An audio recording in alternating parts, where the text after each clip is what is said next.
दोस्तों कल हमने कर लिया था उत्सर्जन तंत्र पार्ट नंबर 2 के अंदर। और आज हम स्टार्ट करेंगे जनन। जनन को फटाफट हम रिवीजन करेंगे वन लाइन टू लाइन। ज़्यादा आपको ना तो मैं आपका टाइम बर्बाद करूँगा और रिवीजन के तौर पे ये वीडियो बन रहा है, यानी कम समय के अंदर आप जितना हो सके उतना मैटर यानी कि रिवीजन कर सकें। तो देखें दोस्तों, आज जनन की बात करते हैं। जीवन की सॉरी क्या हो रहा है ये, यानी कि जीवन की निरंतरता को बनाए रखने के लिए जनन आवश्यक है। यानी कि जो आपका जन्म प्लाज्मा सिद्धांत है वो बीजमैन ने दिया था। जीव यानी सजीव यानी कि कायिक द्रव, और उसके बाद में आपका जन्म प्लाज्मा या आपके यानी कि जो कायिक द्रव है, कायिक द्रव के अंदर डीएनए नहीं होता है, और इसके अंदर जन्म प्लाज्मा के अंदर जो आपका जन्म द्रव उसके अंदर डीएनए होता है। जो कायिक द्रव्य उसके अंदर वंशागत में भाग नहीं लेता, ये वंशागति में भाग लेता है। उसके बाद में ये जनन दो प्रकार के होते हैं, लैंगिक और अलैंगिक। अलैंगिक जनन की बात करते हैं, इसमें युग्मक जनन व सूत्री विभाजन ही होता है। इसमें युग्मक जनन और सूत्री विभाजन होता है, या समसूत्री विभाजन द्वारा होता है। और अलैंगिक जनन आपके समसूत्री और सूत्री दोनों विभाजन द्वारा होता है। और अलैंगिक जनन निषेचन ही होता है, लैंगिक जनन में निषेचन होता है। अलैंगिक जनन में युग्मज नहीं बनते हैं, लैंगिक जनन में युग्मज जाइगोट बनता है। अलैंगिक जनन में बनने वाली संतान आनुवंशिक रूप से पैतृकों के समान होती है, क्लोन कहते हैं, और लैंगिक जनन में पैतृकों के समान नहीं होती है। इसके अंदर इनपुट यानी कि अगर हम बात करें मेंडल के नियम लागू नहीं होते हैं, और मेंडल के इसके अंदर लैंगिक जनन मेंडल के नियम लागू होते हैं। अलैंगिक जनन में प्रकृति में कम सफल जीव होते हैं, यह प्रकृति में ज़्यादा सफल जीव होते हैं। इसमें एक जनक भाग लेता है, इसमें नर व मादा दोनों भाग लेते हैं लैंगिक जनन में। अलैंगिक जनन में उत्पन्न संतान को ब्लास्टोजोइड कहते हैं, और इसके उत्पन्न संतान को ओजोइड कहते हैं। यानी अलैंगिक जनन के अंदर निम्न वर्ग के पादप जंतु होते हैं, और लैंगिक जनन में यह जनन अधिकांश उच्च पादप जंतु में होता है। उसके बाद देखें जाइगोट की बात करें, एम्ब्रियोजेनेसिस लैंगिक जनन होगा, ओजोइड बनेगा। उसके बाद में भ्रूण परिवर्तन का अध्ययन भ्रूण विज्ञान में किया जाता है। जनन सिद्धांत और भ्रूण विज्ञान का जनक अरस्तु कहा जाता है। आधुनिक भ्रूण विज्ञान के जनक बोन वेयर कहलाते हैं। शुक्राणु अंडाणु विदलन शब्द बोन वेयर ने दिया था। उसके बाद में आपके देखें, नर के अंदर शुक्र जनन और शुक्राणु बनेगा, मादा के अंदर अंड जनन से युग्मक जनन होगा, और अंडाणु बनेगा, इसके युग्मक कहते हैं, शुक्राणु अंडाणु को युग्मक बोलते हैं। और निषेचन इसका फ्लोपिन नलिका में होगा, जाइगोट बनेगा, जाइगोट से आगे विदलन होगा, और उसके बाद मोरूला बनेगी। मोरूला है तोतक अवस्था 16 सेल जो भ्रूण की अवस्था उसे मोरूला है तोतक अवस्था कहते हैं।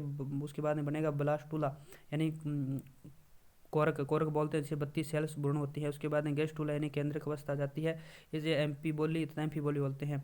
एमपी बोली के अंदर क्या होता है, एक्टोड्रम बनता है, और एम्फी बोली के अंदर मिजोड्रम और एक्टोड्रम बनते हैं। ठीक है ना, मिजोड्रम और एक्टोड्रम दोनों बनते हैं। उसके बाद में बात करें भ्रूणीय परिवर्तन की, गेस्टूला अवस्था के अंदर 3 प्राथमिक जनन स्तर होते हैं, एक्टोड्रम एंड मिजोड्रम और एंडोड्रम।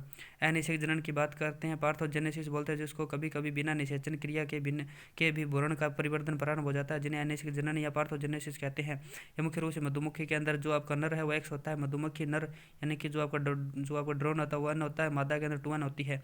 2 यानी कि जो रानी होती है वो यानी कि जननशील होती है, और श्रमिक बंदे होते हैं। इसके बाद उसके अंदर आपका आता है वैसप इसका उदाहरण है, जिसके अंदर अनिषेक जनन होता है। उसके डेफनिया, उसके बाद में साइक्लोटस यानी 100 पत्तियों का पत्ती होता है, साइक्लोटस 100 पत्नियों का पत्ती होता है। उसके बाद में लेस्टरना छिपकली। उसके बाद अनिषेक जनन उन जंतुओं में होता है जिसमें नर या तो नेगेटिव होता है या मादा अपेक्षाकृत बहुत कम होते हैं। उसके बाद अनिषेक जनन बनने वाली संतान पार्थेनोट कहलाती है। पार्थेनोट में मादा के लक्षण होते हैं। अनिषेक जनन की खोज चार्ल्स बोनेंट ने की थी, समुद्री आर्चिन के अंदर किया गया था। ठीक है ना। उसमें देखिए अनिषेक फलन की बात करते हैं, पार्थोकैरिपी बोलते हैं जिसको, और बिना निषेचन की क्रिया के बीज रहित फल उत्पन्न होना अनिषेक फलन कहलाता है, जैसे केला, नींबू, पपीता और माल्टा। अनिषेक फलन को प्रेरित करने के लिए डिटोल एसिटिक एसिड आईए तथा जिब्रेलिन ऑक्सिन साइटोकानिन का यूज़ किया जाता है अनिषेक फलन को यानी कि प्रेरित करने के लिए डिटोल एसिटिक एसिड। उसके बाद में आपके आता है जिब्रेलिन ऑक्सिन और साइटोकानिन का यूज़ किया जाता है। ठीक है ना। उसके बाद में बहुभ्रूणता की बात करते हैं, पोलीएम्ब्रियो को देखें, इसकी खोज ल्यूवेनहॉक ने संतरा में की थी। सामान्यतः एक बीज में एक ही भ्रूण का परिवर्तन होता है, लेकिन यदि एक से अधिक ज़्यादा भ्रूण का परिवर्तन हो तो उसे बहुभ्रूणता कहते हैं। बहुभ्रूणता मुख्यतः जिम्नोस्पर्म यानी अनावर्त बीजी का लक्षण होता है। अपवाद स्वरूप कुछ एंजियोस्पर्म पादपों में भी होता है, जैसे सिट्रस पादप और क्रोटेलेरिया के अंदर भी आपका बहुभ्रूणता देखी जाती है। उसके बाद में देखें, मनुष्य में एक शिशु को जन्म देना मोनोटॉक्स कहलाता है। एक से अधिक शिशुओं को जन्म देना पॉलीटॉक्स कहलाता है। अलैंगिक जनन को आजकल असंग जनन या एपोमिक्सिस भी कहा जाता है, जिसके दौरान न तो अर्धसूत्री विभाजन होता है। इसकी खोज विंकलर ने की थी। लैंगिक जनन तथा अलैंगिक जनन के बीच कायंत्रण की कार्यनीति विषम युग्मज कहलाती है। उसके बाद देखें अलैंगिक जनन, इस जनन में युग्मन जनन की क्रिया नहीं होती है। इस जनन के दौरान निषेचन की क्रिया भी नहीं होती है, जिसमें जाइगोट का निर्माण नहीं होता है, अर्धसूत्री विभाजन नहीं होता है, बनने वाली संतान पैतृकों के समान ही होती है। अलैंगिक जनन के प्रकार की बात करें, द्विविभाजन विभाजन होता है। द्विविभाजन विभाजन के बाद में इसमें जीव से दो जीवों की उत्पत्ति होती है, अमीबा, एंटीमीबा, युगलिना, पैरामीशियम। युगलिना के अंदर पादप जगत के बीच की योजकड़ी कहा जाता है। पादप जगत के बीच योजकड़ी, उसके पैरामीशियम स्लीपर जंतु भी बोलते हैं। बहुविभाजन की बात करें, इसमें एक जीव अनेक जीवों को उत्पन्न करता है, जैसे अमीबा, प्लाज्मोडियम, मलेरिया का कारक प्लाज्मोडियम होता है। तो यहाँ पर देखें जो अमीबा है उसके अंदर आपका द्विविभाजन भी पाया जाता है और बहुविभाजन भी पाया जाता है। उसके बाद में देखें मुकुलन के अंदर आपके मुकुलन बनेगा और इसके शरीर के अंदर मुकुलन यानी कायिक निकलेगी, उससे नए जीव का निर्माण हो जाता है। यानी कि उसके बाद इसका उदाहरण है हाइड्रा, स्पंज और यीस्ट कवक। खंडन की बात करें, अलग अलग भागों में विभाजित हो जाता है, एक से अधिक जीवों का निर्माण होता है, जैसे हाइड्रा, सी एनिमोन, तंतु में शैवाल, ये इस खंडन पाया जाता है। लैंगिक जनन की बात करें, युग्मक जनन होगा, शुक्राणु और शुक्र जनन और अंड जनन होगा। शुक्र जनन को स्पर्मेटोजेनेसिस बोलते हैं। उसके बाद में युग्मक जनन की बात करें, युग्मक जनन के अंदर शुक्र जनन अंड जनन आता है, जिसमें शुक्र जनन से शुक्राणु का निर्माण होता है, अंड जनन से अंडाणु का निर्माण होता है, निषेचन होगा और उसके बाद में जाइगोट का बनेगा। जाइगोट यानी एम्ब्रियोजेनेसिस होगा, भ्रूण का परिवर्तन होगा, ओजोइड बन जाएगा। उसके बाद में बात करें, युग्मक जनन की क्रिया को गोनेटोट्रोफिक हार्मोन अफसच अलच प्रेरित करते हैं। युग्मक जनन में विटामिन ई अनिवार्य होता है, जिसे टोकोफेरोल कहते हैं। इसकी कमी से बांझपन हो जाता है। विटामिन ए रेटिनॉल युग्मकों की क्रियाशीलता बनाता है। उसके बाद युग्मक जनन के समय अर्धसूत्री समसूत्री दोनों कोशिका विभाजन होता है, युग्मक अगुणित होते हैं। उसके बाद नोट करें, परागकण नर युग्मक, मादा युग्मक, नर युग्मकोत्विद, मादा युग्मकोत्विद अगुणित संरचनित होती है। उसके बाद हम नर जनन की बात करते हैं, जिसके प्राथमिक जननांग वर्षण होता है। नर में एक जोड़ी वर्षण कोष में स्थित होते हैं, वर्षण कोष। उसके बाद अधिवर्षण यानी एपिडिमिस, यह अल्प समय के लिए शुक्राणुओं का संग्रहण करता है तथा पोषण देता है। उसके बाद शुक्रवाहिनी, शुक्राशय, शिशन। उसके बाद साई ग्रंथि की बात करें, प्रोस्टेट ग्रंथि और काउपरस ग्रंथि। काउपरस ग्रंथि को बल्बो यूरिथ्रल ग्रंथि भी कहते हैं। उसके बाद मादा जनन की बात करें, अंडाशय प्राथमिक जननांग होता है, अंडवाहिनी होती है, फैलोपियन नलिका होती है, उसके गर्भाशय, योनि, क्लाइटोरिस। उसके बाद में Tetiya minora, labio majora. Sai ग्रंथि के अंदर स्तन ग्रंथि होती है और बार्थोलिन ग्रंथि होती है। उसके बाद में शल्य क्रिया द्वारा वर्षण को काटकर हटा देना जनन नाशन कहलाता है। शुक्रवाहिनी को काटकर हटा देना वेजेक्टोमी कहलाता है। मादा में शल्य क्रिया द्वारा अंडवाहिनी को हटा देना उफोरेक्टोमी कहलाता है। फ्लोपियन नलिका अंडवाहिनी को हटा देना या बंद कर देना ट्यूबिक्टोमी कहलाता है। गर्भाशय को हटा देना हिस्टेरोरेक्टोमी कहलाता है। उसके बाद वर्षण की बात करें, नर में प्राथमिक जननांग होते हैं या वर्षण कोष में स्थित होते हैं, जो अद्र गुहा भाग से बाहर लटके रहते हैं, क्योंकि उद्र गुहा का ताप वर्षण कोष से 3 से 4 डिग्री सेंटीग्रेड ज़्यादा होता है। उसके बाद में देखें यहाँ पर ये आपका शुक्राणु के जो आपका वर्षण उसकी संरचना है, इसके अंदर शुक्रजन नलिका होती है। उसके बाद ट्यूनिका एल्बुजिनिया होती है, सर्टोली कोशिकाएं या स्टेटाकुलर सेल्स बोलते हैं, अंतराली लेडिंग सेल्स होती हैं। प्रतिदिन 7 से 8 मिलीग्राम टेस्टोस्टेरोन स्रावित होता है। नर में इसका नाम एंड्रोजन होता है। मनुष्य में शुक्रजनन में 74 डेज का समय लगता है। स्वस्थ मनुष्य में औसतन शुक्राणु 100 मिलियन होते हैं। 20 मिलियन से कम शुक्राणु होने पर ओलिगोस्पर्मिया बोलते हैं। सीमेन में शुक्राणु की अनुपस्थिति होना एंजियोस्पर्मिया कहलाती है। शुक्रजनन के दौरान एक साथ 4 शुक्राणु बनते हैं, जबकि अंडजनन के दौरान एक अंडाणु बनता है। शुक्राणुओं को पोषक पदार्थ ग्लाइकोजन होता है, जो सर्टोली सेल्स प्रदान करती है। उसके बाद शुक्रजनन और अंडजनन की बात करेंगे, दोनों को तुलनात्मक अध्ययन करेंगे। इसके अंदर प्राइमरी जो आपकी प्रीमोरडाइलजन।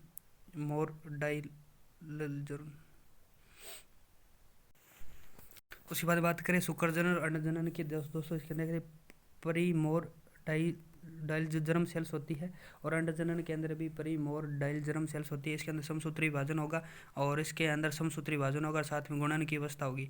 उसके बाद में इसके अंदर जो शुक्राणु जनन के अंदर गोनिया बनेगा, उसके अंदर ओगोनिया बनेगा, ठीक है ना, अंडजनन के अंदर। उसके अंदर वृद्धि होगी। वृद्धि के बाद अगर देखें तो जो शुक्रजनन के अंदर स्पर्मेटोसाइट से यह सूत्री विभाजन फर्स्ट होगा, और इसके अंदर सेकेंडरी स्पर्मेटोसाइट होगा, सेकेंडरी स्पर्मेटोसाइट्स बनेगी। उसके बाद यहाँ पर देखा सूत्री विभाजन सेकंड होगा और सप्रम का निर्माण हो जाएगा, यानी कि शुक्राणु का निर्माण हो जाएगा। इसी प्रकार यहाँ पर हम देखते हैं अंडजनन के अंदर ओगोनिया बनेगा, ओगोनिया के बाद में प्राइमरी ओसाइट बनेगा, प्राइमरी ओसाइट यानी कि ओगोनिया से प्राइमरी ओसाइट के अंदर वृद्धि होगी, और उसके बाद सूत्री विभाजन फर्स्ट होगा जिसमें सेकेंडरी ओसाइट 2 बनेंगे, और सूत्री विभाजन फिर वापस होगा। उसके अंदर यहाँ पर 3 तो पोलर बॉडी बन जाएगी, 3 की, तो एक ओव्यूल, तो ये पोलर बॉडी इसको पोषण प्रदान करेगी ओव्यूल को, यानी अंडाणु को, जो अंड है उसको पोषण प्रदान करती है ये पोलर बॉडीज। यानी यदि वर्षण कोश में नहीं होकर उधर गुहा में स्थित होता है तो इस अवस्था को वर्षण गोपीता कहलाती है। जैसे हाथी, चमगादड़, एकिडना, प्लेटिपस, ये शादी के अंदर वर्षण गोपीता पाई जाती है।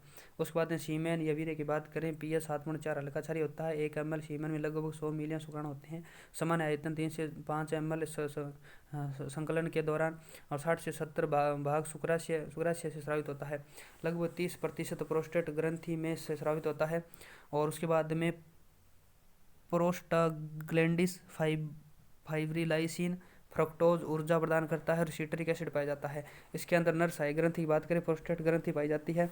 उसके बाद में काउपरस ग्रंथि होती है जो क्षारीय श्वेत द्रव स्रावित करना, जो मूत्रमार्ग की अम्लता को दूर करता है। मादा जनतंत्र की बात करें, सेकेंडरी ओसाइट का अंडाशय से निकलकर फ्लोपियन नलिका मुक्त होना अंडोस्र कहलाता है। नर व मादा युग्मकों के केंद्रकों के संलयन की क्रिया उभय मिश्रण कहलाती है, जो वास्तविक निषेचन होता है।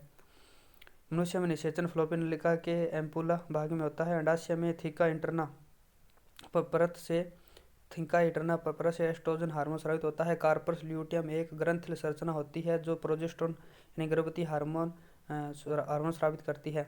यदि निषेचन हो जाता है तो हार्मोन प्लेसेंटा का निर्माण करता है। यदि निषेचन नहीं होता है तो कार्पस ल्यूटियम निष्क्रिय होकर कार्पस एल्बिकेस में बदल जाती है, जो मासिक चक्र के दौरान त्याग दी जाती है। मनुष्य में मासिक चक्र की अवधि 28 डे की होती है। सामान्यतः ओव्यूलेशन यानी 14 से 15 डेज यानी अंडोत्सर्ग होता है, जो 14 से 15 दिन होता है। पहली बार मासिक चक्र 11 से 12 वर्ष की उम्र में देखा जाता है, जिसे रजोदर्शन कहते हैं। उसके बाद लगभग 50 वर्ष की आयु में मासिक चक्र स्वतः ही बंद हो जाता है, जिसे रजोनिवृत्ति कहते हैं। निषेचन की बात करें, नर व मादा युग्मकों के आपस में संलयन की क्रिया निषेचन कहते हैं। युग्मकों में कोशिका द्रव्य में संलयन की क्रिया साइटोजेनी कहलाती है। नर व मादा युग्मकों के केंद्रकों के आपस में संलयन की क्रिया को निषेचन को सर्वप्रथम न्यूपोर्ट ने देखा था। निषेचन की खोज ओ रटबिंग ने की थी। निषेचन के समय ही लिंग निर्धारण होता है, जिसे सिनगेमी कहते हैं। 44 प्लस XY नर के अंदर होता है। 44 प्लस YY यानी कि यह मादा के टोटल 46 गुणसूत्र होता है। लिंग गुणसूत्र XY और XX होते हैं। उसके बाद मनुष्य के गुणसूत्र की बात है, 46 गुणसूत्र होते हैं टोटल। इसके 44 से 22 जोड़ी जो समजात होते हैं, 2 गुणसूत्र या 1 जोड़ी ये विषमजात होते हैं। ये ऑटोसोम होते हैं या हेटेरोसोम होते हैं। उसके बाद अंतिम अलिंगी सूत्र होते हैं, ये लिंग सूत्र होते हैं, एलोसोम बोलते हैं जिसको।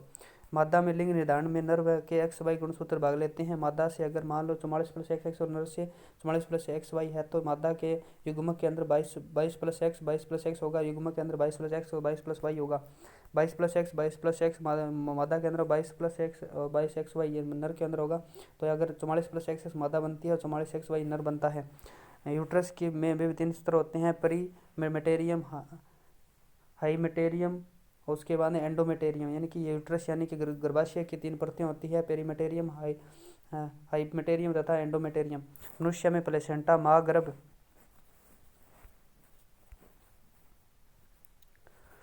क्या होगा दोस्तों, ये क्या होगा बीच के अंदर। देखिए दोस्तों, मनुष्य में प्लेसेंटा माँ व शिशु के बीच संयोजन सेतु होता है, जिसमें शिशु के पोषण, श्वसन, उत्सर्जन क्रियाएं होती है।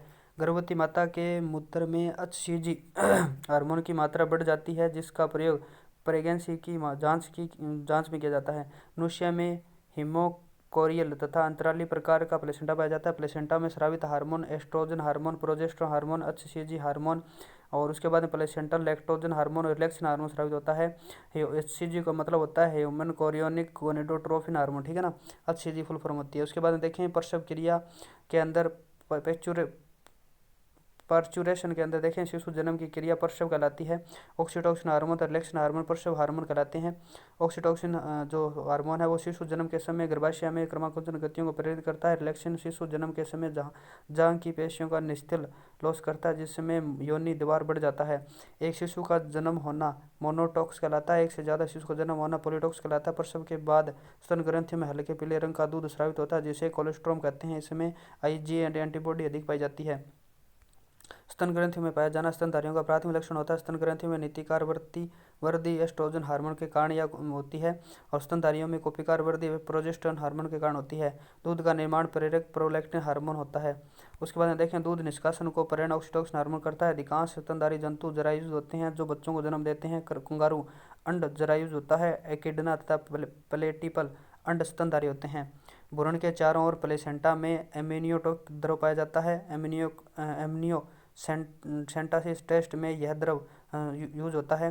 यह टेस्ट करना कानूनी अपराध है। इस टेस्ट से लिंग का पता चलता है। यह टेस्ट वास्तव में भ्रूणीय विकृतियों का पता चल जाता है। भ्रूणीय विकृति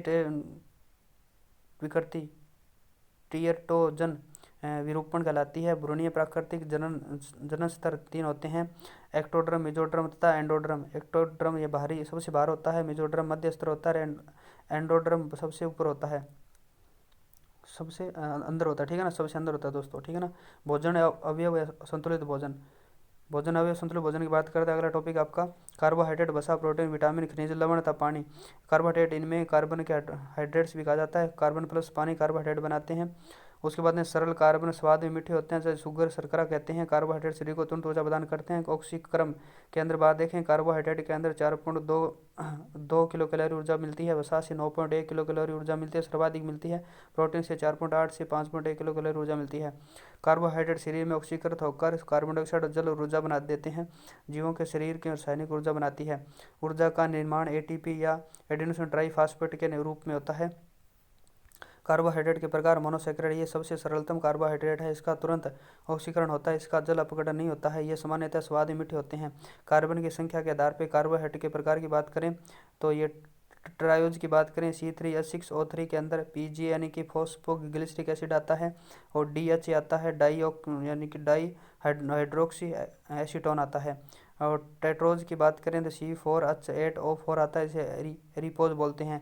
पेंटोज की बात करें C5H10O5 आता है, जिससे ribose deoxy ribose. DNA C5H10O5O4 आता है, जिसे जाइलुलोज कहते हैं।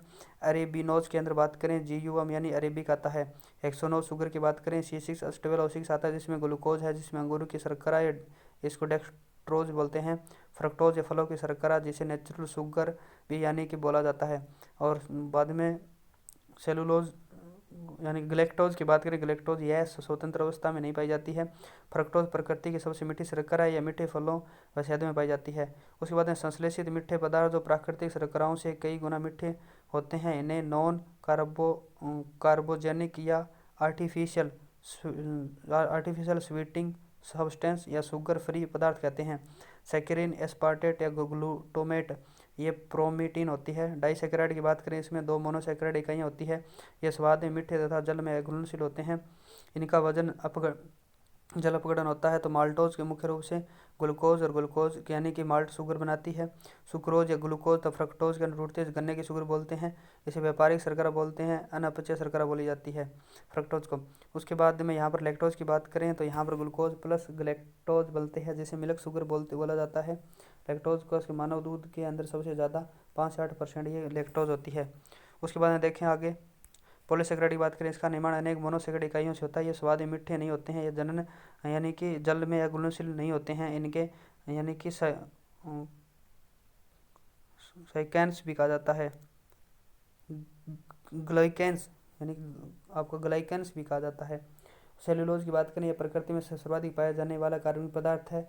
यह कोशिका भित्ति का मुख्य घटक होता है। यह बीटा डी ग्लूकोज इकाइयों का रेखीय बहुलक होता है।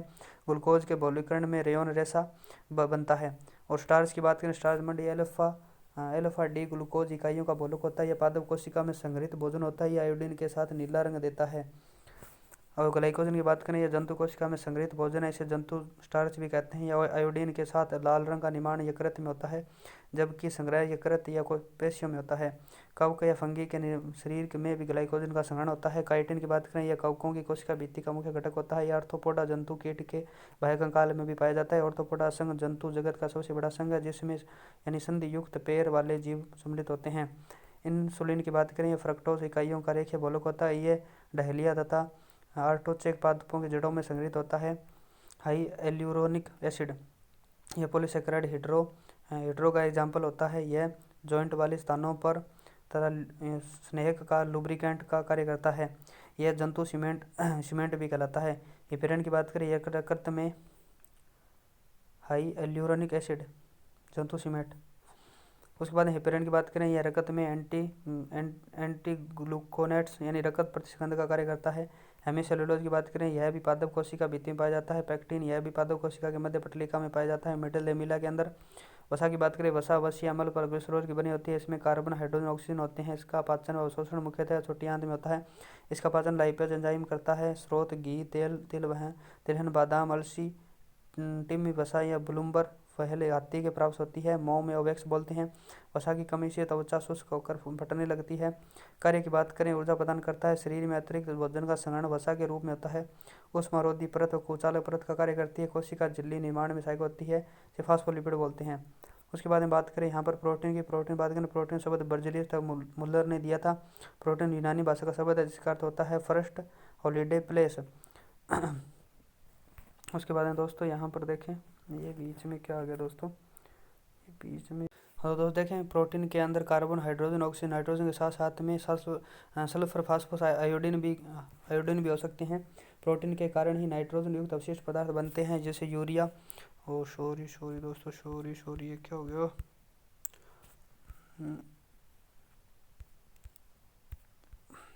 हाँ, तो ये रहे, ठीक है ना, ये यहाँ पर देखें, ठीक है। उसके बाद में देखें दोस्तों, यहाँ पर प्रोटीन के कारण ही नाइट्रोजन युक्त अवशिष्ट पदार्थ बनते हैं, जो यूरिया, अमोनिया, यूरिक एसिड बनता है। और प्रोटीन सबसे जटिल जैविक अणु होता है। प्रोटीन अमीनो अम्ल के बहुलकीकरण से बनता है। इसके अंदर अम्लीय तो आपका COOH पाया जाता है, और क्षारीय NH2 पाया जाता है, अमीन, ठीक है ना। उसके बाद अमीनो अम्ल बनते हैं, ये प्रोटीन बनती है। इसकी pH 7 होती है। उदासीन एफोटेरिक प्रकृति का होता है, ज्विटर आयन होता है। प्रोटीन निर्माण की क्रिया में 20 अमीनो अम्ल भाग लेते हैं। ऐसे अमीनो अम्ल जिनका संश्लेषण शरीर में नहीं होता है, उन्हें अनिवार्य या एक्सेंटिक अमीनो अम्ल कहते हैं। इनकी संख्या 10 होती है, जिसमें threonine, valine, leucine, isoleucine, lysine और मेलेनिन और phenyl alanine, tryptophan, arginine, histidine, ये अनिवार्य अमीनो अम्ल होता है। इसकी फुल फॉर्म आप यानी कि एक जो आपको मैं बता देता हूँ, चलो इसको याद कर लेना, ठीक है ना। Threonine, valine, leucine, isoleucine, lysine, methionine, phenyl alanine, और उसके बाद में ट्रिप्टोफैन, आर्जिनिन तथा हिस्टिडीन अनिवार्य अमीनो अम्ल है, ठीक है ना। ये 10 होते हैं। मिथियोनिन प्रोटीन संश्लेषण में प्रारंभिक अमीनो अम्ल होता है। सबसे सरलतम अमीनो अम्ल जो आपका यानी कि ग्लाइसिन होता है। उसके बाद में सबसे जटिल अमीनो अम्ल होता है ट्रिप्टोफैन, आपका सबसे जटिल होता है। उसके बाद देखिए, प्रोटीन के स्रोत की बात करें, सोयाबीन सर्वाधिक प्रोटीन 42 से 43% होती है। दूध, अंडा, मांस के अंदर क्लोरेला शैवाल, अंतरिक्ष शैवाल में 63% प्रोटीन होती है। और स्पाइरुलिना शैवाल में 67% प्रोटीन होती है। प्रोटीन की कमी से रोग देखें, क्वाशियोरकोर मेरस्मस हो जाता है। प्रोटीन के कार्य की बात करें तो यहाँ पर यह वृद्धि, विकास, मरम्मत का कार्य करता है। प्रोटीन आनुवंशिकता में सहायक होता है। स्टोन प्रोटीन DNA के अंदर पाई जाती है। उसके बाद में कुछ प्रोटीन एंटीजन तथा एंटीबॉडी का निर्माण करती है। एंजाइम विकर या प्रोटीन के बने होते हैं, और प्रोटीन पदार्थ के परिवहन में सहायक होते हैं। अम्ल क्षार संतुलन का कार्य करते हैं। कुछ महत्वपूर्ण यौगिकों का निर्माण भी करते हैं। हीमोग्लोबिन, जैसे कि हीमोग्लोबिन के अंदर आयरन धातु पाई जाती है। क्लोरोफिल के अंदर मैग्नीज धातु पाई जाती है। और हीमोसाइनिन के अंदर आपकी कॉपर धातु पाई जाती है। उसके बाद प्रोटीन के प्रकार की बात करें, सरल प्रोटीन और संयुक्त प्रोटीन की बात करें। सरल प्रोटीन ये केवल अमीनो अम्ल के बनते हैं, तो ये इसके कोलेजन प्रोटीन तो शरीर में सर्वाधिक पाई जाती है। इलास्टिन उपास्थियों में पाई जाती है। एक्टिन तथा मायोसिन पेशियों में पाई जाती है। केरेटिन प्रोटीन बालब, नाखून, अधिचर्म में पाई जाती है। एल्बुमिन की बात करें, रक्त में सर्वाधिक पाई जाती है। ग्लोबिन, स्टोन प्रोटीन तथा प्रोटामिन, ये आपके ग्लोबुलर प्रोटीन पाई जाती है, जो ब्लड और DNA के अंदर प्रोकैरियोटिक सेल्स में पाई जाती है। फास्ट बोलने से थोड़ी सी जुबान फिसल रही है दोस्तों, ठीक है ना। उसके बाद में देखें यहाँ पर collagen protein, elastin protein, actin या मायोसिन प्रोटीन, केराटिन प्रोटीन, ये सारी रेशेदार प्रोटीन के उदाहरण हैं। उसके बाद में संयुक्त प्रोटीन की बात करें, ये सरल प्रोटीन नॉन नॉन प्रोटीन भाग होता है, जिसे न्यूक्लियो प्रोटीन बोलते हैं। क्रोमेटिन होती है, क्रोमो प्रोटीन बोलते हैं, हीमोग्लोबिन तथा क्लोरोफिल होती है। फास्फो प्रोटीन से कैल्शियम दूध में सफेद रंग होता है, इसे पेरिसिन पेरिसिन बोलते हैं। मेटेलो प्रोटीन जैसे कार्बोनिक एनहाइड्रेट या काइनेज, मैग्नीशियम। उसके बाद में टायरोसिनेज ऊपर पाया जाता है। उसके बाद यहाँ पर बात करें, यहाँ पर विटामिन की बात करें, खोज अल हॉकिंस ने की थी। विटामिन शब्द फंक ने दिया था, उपपची क्रिया में संबंधित होते हैं। सर्वप्रथम खोजा गया विटामिन सी था, किण्वन क्रिया द्वारा खोजा गया था। जब अघुलनशील विटामिन होते हैं बी और सी, वसा में घुलनशील होते हैं ADE के। और सर्वप्रथम आश्वित किया गया विटामिन बी था। विटामिन ई को ब्यूटी विटामिन भी कहा जाता है। B12 को कोबाल्ट धातु पाई जाती है, इंपॉर्टेंट है ये। उसके बाद में विटामिन डी के अंदर एकमात्र विटामिन है जिसमें जिसे हार्मोन कहा जाता है। विटामिन डी का निर्माण त्वचा में सूर्य की पराबैंगनी किरणों की उपस्थिति के कारण होता है, जो धूप का विटामिन है। इसे सनशाइन विटामिन भी कहा जाता है।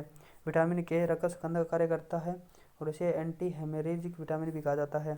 विटामिन ए रेटिनॉल से बीटा कैरोटीन पाया जाता है। स्रोत गाजर, पपीता, हरी सब्जियां, मछली के तेल, यकृत आदि। कमी से रोग रतौंधी हो जाता है, नाइट ब्लाइंडनेस, निकटोपोलिया, निकटोलोपिया बोलते हैं, कीरेटो मलेरिया बोला जाता है, जिरप्थेलिमिया बोला जाता है।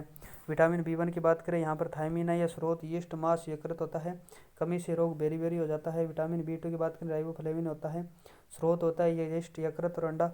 कमी से रोग क्लोसिस या यानी ग्लोसाइटिस होता है।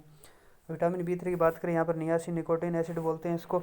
कमी से रोग पेलेग्रा रोग हो जाता है, इसके 3D रोग बोलते हैं, डर्मेटाइटिस, डायरिया तथा यानी कि डेमेंशिया।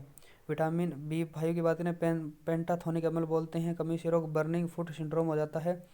विटामिन B6 की बात करें, इसे पायरिडॉक्सिन बोलते हैं। कमी से रोग एनीमिया तथा बाल झड़ना हो जाता है। विटामिन 7 की बात करें, बायोटिन बोलते हैं, ये विटामिन H भी बोला जाता है। कमी से रोग पेशियों में दर्द होता है।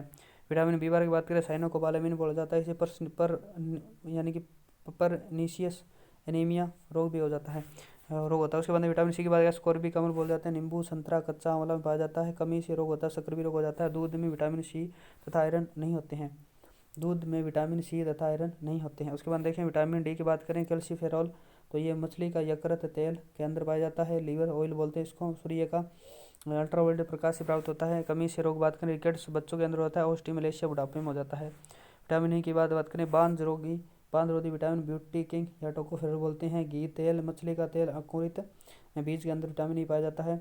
कमी से रोग की बात करें, बांझपन हो जाता है, लकवा हो जाता है। विटामिन K की बात करें तो फाइलोक्विनोन तथा नेफ्थोक्विनोन बोलते हैं। स्रोत की बात करें, यकृत, गोभी, टमाटर होता है। कमी से रोग यकृत का थक्का नहीं बनता है। उसके बाद देखें दोस्तों आगे रोग या डिजीज़ की बात करें, रोग का अध्ययन पैथोलॉजी में किया जाता है। WHO विश्व स्वास्थ्य संगठन का मुख्यालय जिनेवा के अंदर है। WHO के अनुसार किसी भी व्यक्ति में शारीरिक, मानसिक, सामाजिक, आर्थिक संतुलन होना ही स्वास्थ्य यानी हेल्थ कहलाता है, जबकि असंतुलित होना रोग यह कहलाता है। रोगों के लक्षणों का अध्ययन किया जाता है, इटियोलॉजी कहलाता है। रोग के वितरण का अध्ययन किया जाता है, एपिडोमियोलॉजी कहलाता है। और एंडेमिक बोलते हैं विशेष क्षेत्र को, यानी कि एपिडेमिक बोलते हैं विस्तृत क्षेत्र को, और पेंडेमिक बोलते हैं देश विदेश यानी कोरोना को। कुबड़पट्टी पानी में फ्लोराइड की अधिकता के कारण होता है, अजमेर नागौर के क्षेत्र में पाई जाती है, इसे कुबड़पट्टी बोला जाता है। उसके बाद जबर निवारक बोलते हैं, एंटीपायरेटिक बोलते हैं, और फीवर के अंदर काम लिया जाता है। ऐसे रासायनिक पदार्थ जो शरीर के ताप को बढ़ाने से रोकते हैं एंटीपायरेटिक कहलाते हैं, जैसे पैरासीटामोल बोलते हैं। एस्पिरिन आपके जबर के अंदर काम ली जाती है। सैलिसिलिक अम्ल होता है इसके अंदर, और नेमोसुलाइड बोलते हैं, नेमोसुलाइड इसके अंदर काम लिया जाता है। मानव शरीर का ताप डॉक्टरी थर्मामीटर मापा जाता है। मानव शरीर का तापमान सामान्यतः 37 डिग्री सेंटीग्रेड से 37 डिग्री सेंटीग्रेड होता है, और फारेनहाइट के अंदर 98.6 फारेनहाइट होता है, केल्विन के अंदर 310 केल्विन होता है। दर्द निवारक की बात करें, एनाल्जेसिक बोलते हैं ऐसे साइन जो दर्द निवारक का कार्य करते हैं। पैरासीटामोल, एस्पिरिन, डाइक्लोफिनेल, फिनेक तथा कॉम्बीफ्लेम बोलते हैं। पैरासीटामोल, एनाजेलिस एंटीपायरेटिक तथा संक्रमण रोधी होते हैं। और एंटीबायोटिक के प्रतिजोगी की बात करें, ऐसे रसायन जो हानिकारक सूक्ष्म जीवों की वृद्धि को रोक देते हैं। ये सामान्यतः जीवाणु तथा कवक से प्राप्त होते हैं। ये जीवाणु कोशिका भित्ति का अपघटन करते हैं, उनमें प्रोटीन संश्लेषण की क्रिया का अवरुद्ध कर देते हैं। एंटीबायोटिक शब्द ऐसे वॉक्समैन ने दिया था, इन्होंने स्ट्रेप्टोमायोसिन एंटीबायोटिक की खोज स्ट्रेप्टोमाइसिस यानी कि ग्रेसिक मस जीवाणु में की थी। पेनिसिलिन सर्वप्रथम खोजी गई एंटीबायोटिक है।